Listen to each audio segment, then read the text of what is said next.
Chers frères et sœurs, aujourd'hui je vous propose de nous focaliser sur la première lecture des textes de ce jour, de l'Apocalypse de Saint Jean, chapitre 10, dans lequel nous voyons Saint Jean entendre une voix qui vient du ciel et qui lui dit « Va prendre le livre qui se trouve dans la main de l'ange qui est à côté. » Et l'ange qui ajoute « Prends le livre et dévore-le. » Alors qu'est-ce que ça peut bien signifier pour nous?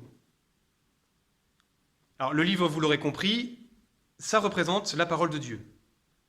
Notez que l'ange, dans la traduction liturgique qui est la nôtre, lui commande de dévorer le livre. Pas de le manger, de le dévorer.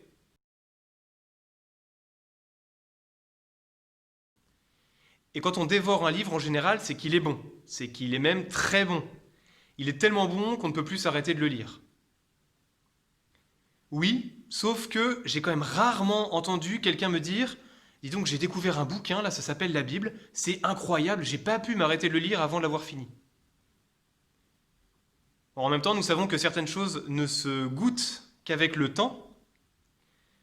Aujourd'hui, par exemple, j'apprécie beaucoup le whisky. La première fois que j'en ai goûté, j'avais 8 ans, j'avais bu un verre en me trompant de verre pendant l'apéritif. Je peux vous dire que je ne l'ai pas apprécié.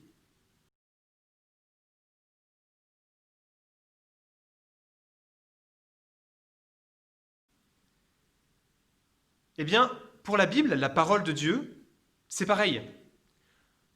On peut l'apprécier au point de ne plus pouvoir s'en passer, de la dévorer. Mais ça s'apprend. Il faut du temps, il faut y être aidé, il faut y être éduqué.